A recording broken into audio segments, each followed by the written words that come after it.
Kaixo eta ongi etorriak gaurko saiora. Has gaitezen besterik gabe eguneroko edukiekin. Has gaitezen gaurko komunikabidetako azalak aztertzen. Diario de Noticiasekoarekin hasiko gara. Titularrak dioenez, PSOE eta ERZ-ek elkarrizketaren aldeko apustua egin dute Kataluniako gatazka konpontzeko. Bestalde, Noticiasek Txibitek etxe bat, kotxe bat eta kontuetan 12.500 euro deklaratu dituela azpimarratzen du. Argazkian, Osasunak ilusioa oparitzen duela jasotzen du. Ospitaleko aurrei bisita egin baitiete. Horretaz gain, Nafarroan gripea jada epidemia mailara iritsi dela ere esaten du. Baita, kotxeen salmentan geldialdia izan dela. Jeitsiera eman baita lehenengo aldiz 2012 urtetik. Esako urtegiko eskuine galean arrail berriak agertu direla ere irakur dezakegu gaurko azalean. Eta bukatzeko, Errotxapeako eremu urdina urtarrilaren 20tik aurrera martxan egongo dela jakinarazten du. Diario de Navarrako azalarekin goaz orain. Titularrak, bronkiolitisak Nafarroako zainketa intentsiboetako unitate pediatrikoa bete duela eta zenbait haurren lekualdaketa eragin duela dio. Horretaz gain, barne ministroak ezta Guardia Zibil batek ere ez duela Nafarra utziko esan duela jasotzen du. PSOEk 2 astetan Katalunian negoziazio mahai bat sortzea onartu duela. Nafarroak autoen salmentan erorketa handienetako bat erregistratu duela eta urtarrilaren 20ean astelena zonalde urdina iritsiko dela Errotxapea auzora. Argazkian, 3 anai arreben diaspora musikalaz aritzen da. Amsterdam, Paris eta Ginebran ikasten baitute. Futbolari dagokionez, Girona, Cádiz, Depor eta Rayo Brandonengan interesatuak daudela aipatzen du. Eta bukatzeko, Nafarroako zirkuituko zuzendariak instalazioaren egoera berria azaldu duela ere esaten du. Gara egunkariarekin jarrai dezagun.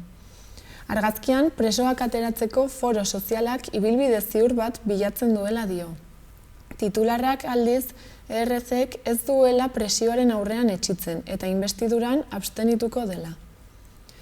Horretaz gain, 54 urteko langile bat Gasteizen hildela jasotzen du, andamio batetik erorita. Bestalde, UPN-ek haiek Rubalcabarengandik jaso ez zuten transferentzia kritikatzen duela ere esaten du Garak azalean. Baita, Austriako koalizioaren erronkak migrazioa eta klima izango direla. Bukatzeko, Carlos Ghosnen iesaldi katramilatsuaren inguruan egindako erreportaia iragartzen du. Nissan Renault Mitsubishi aliantzaren buru izan zenaren iesaldi harrigarriak hautsak harrotu baititu. Berria ikusten bukatuko dugu. Albiste nagusia Sánchezek ERZ-ren onespena duela da, eta Euskal Herria Bilduren abstentzioa behar duela orain. Gainera, Belgikak Puigdemonten eta Cominen aurkako euroagindu eskariak atzera bota dituela gaineratzen du. Irudian, bestalde, grafiko bat ageri da, autoen salmenta moteldu egin dela azalduz. 2012tik aurreneko aldiz, jaitsi egin baita auto berrien matrikulazioa.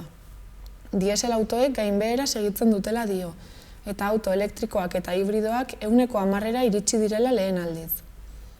Horretaz gain, parlamentuak Libiara soldaduak bidaltzeko Erdoganen plana babestu duela ere jasotzen du berria gaurko azalean. Baita, Nafarroako gobernua prest dagoela euskararen laguntza nagusiei eutsi eta euskara bideari 6% igotzeko aurrekontua. Bestalde, Gasteizen etxe bateko andamiotik erorita eraikuntzako langile bat hildela dio. Bukatzeko, 2 elkarrizketen berri ematen du. Lehenengoa, Elena Olabe idazleari egindakoa. Eta bigarrena, Amaia Lujanbio, Gibeleko minbiziaren ikertzaileari.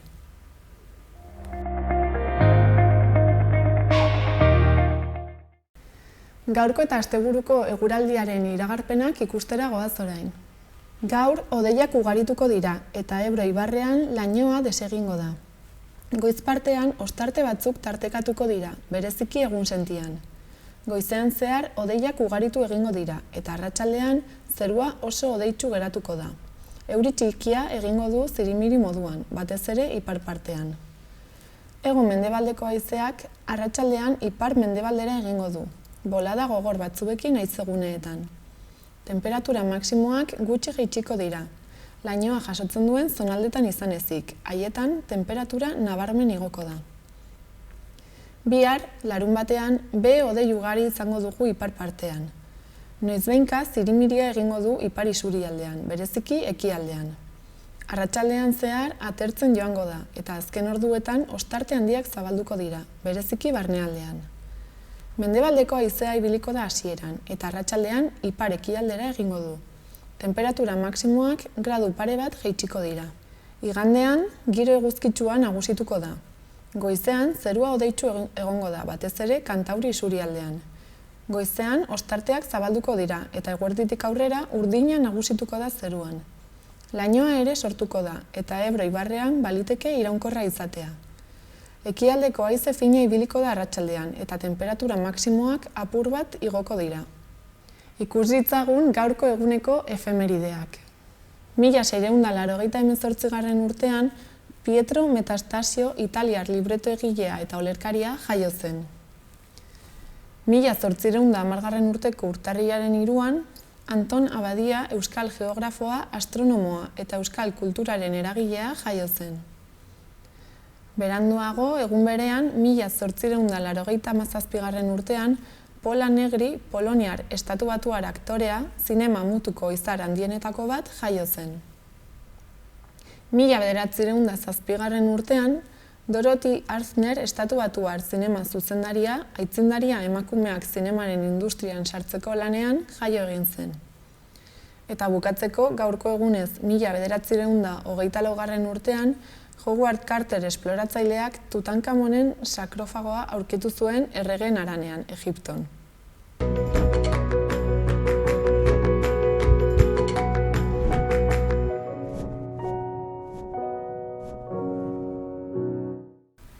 Udalerrietako albisteak ikustera joango gara orain.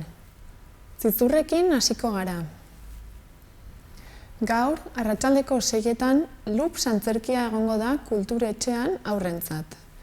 Esperientzia eta esperientziarik eza elkar topatu eta hazi egiten dira. Loops bizitzaren aldeko aldarria da, txotxongiloak, antzezle lana eta zuzeneko musika uztartzen dituena.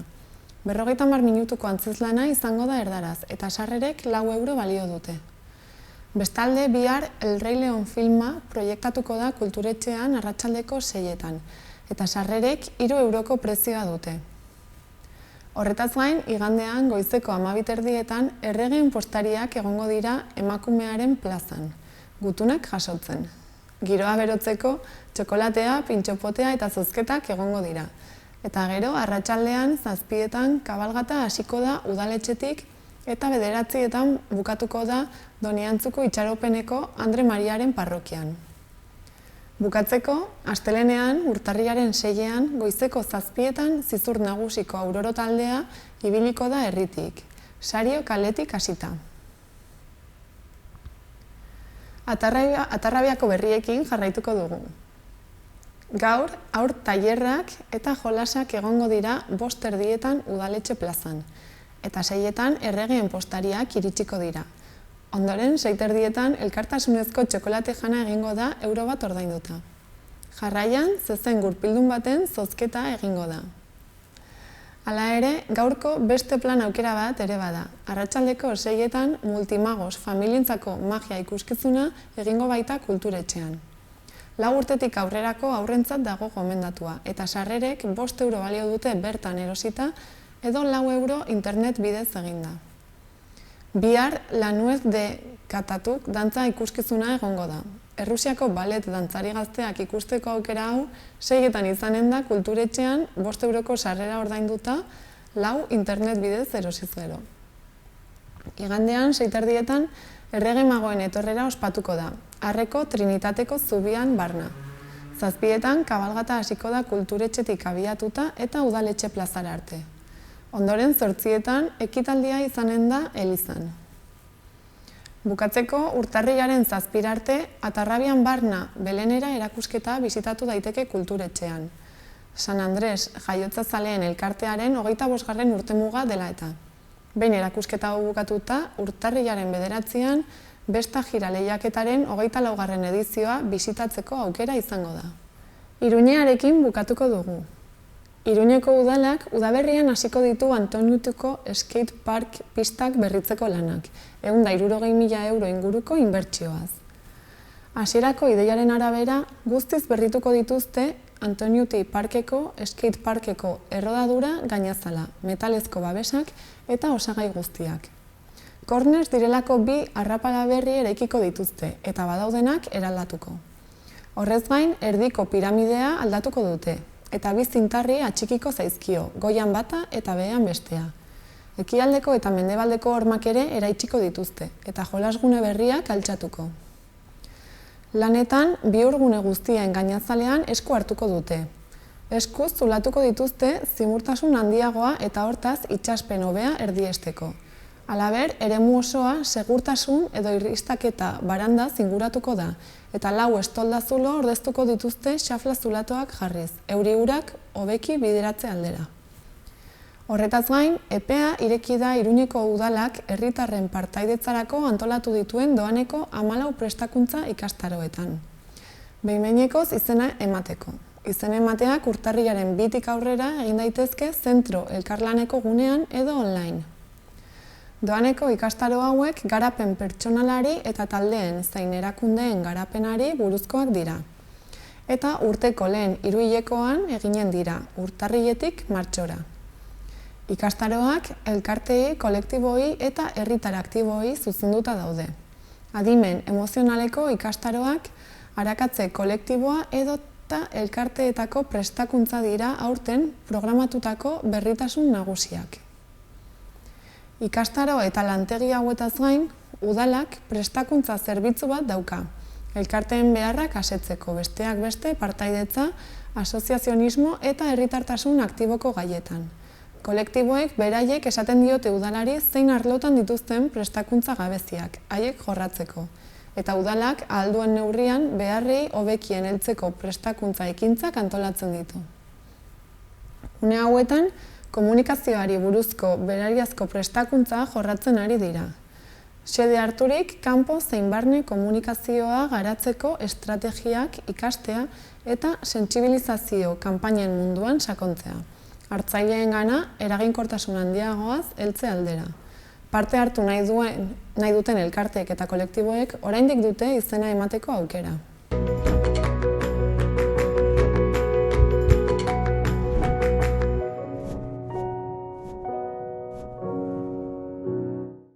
Orain bukatzeko asteburu hontako agenda errepasatuko dugu. Gaur, Magia Albaker Salon egongo da Kondestableko Zibiboxean 5:00 8:00. 20 minutuko emanaldiak izango dira ordu erdian behin, eta 5 eta 12 urte bitarteko haurrentzat dago pentsatua. Gaur ere, arratsaldeko 6:00 etxerik txikien antzerkia egongo da Gaiarren, eta sarrerek 8 euroko prezioa dute. Bihar, magiaren iraultza ikuskizuna egongo da Sanduzelaiko Zibiboxean, arratsaldeko 6:30, eta sarrerak 3 euroren truke eskura daitezke. Bihar ere, Ene kantak egongo da Gaiarren. 2 saio eskainiko dituzte goizeko 12:00 eta arratsaldeko 6:00, eta sarrerek 8 euroko prezioa dute. Eta bihar ere, baina beranduago, arratsaldeko 8:00 Nafarroako Orkestra Sinfonikoak kontzertua eskainiko du Baluarten, eta sarrerek 16 eta 38 euro bitarte artean balio dute. Horretaz gain, bihar arte Santas Pascuas jaialdia ospatzen ari da Iruñean, eta hori dela eta jarduera eta kontzertu desberdinak daude. Urtarrilaren 5ean, igandean, bestalde, Errege Magoen etorrera ospatuko da. 4etan izango da irteera, eta 5etan egingo zaie ongi etorri eta harrera udaletxean. Beranduago, 7etan, kabalgata abiatuko da Santa Catalina ikastetxetik. Nada debería fallar erakusketa bisitatzeko azken eguna ere izanen da igandea, Ziudadelan. Baita trenen inguruko erakusketa Baluarten, 2 euro terdiko sarrera ordainduta. Urtarrilaren 6 arte gainera bestelako argiak jaialdia ospatzen ari da Iruñean. Eta horretaz gain, urtarrilaren 7 arte Gabonetako feria bisitatu daiteke zezen plazan. Baluarten, Star Warsen inguruko erakusketa bat ere badago urtarrilaren 12 arte, eta hau bisitatzeko sarrerek 8 euro balio dute. Bukatzeko, otsailera arte denbora dago 3 hari hori erakusketa bisitatzeko Ziudadelako labean. Orain eta gaurko saioarekin bukatzeko, Nomadak taldearen bideoklip batekin utziko zaituztegu. Ongi izan, asteburu ona pasa eta hurrengora arte.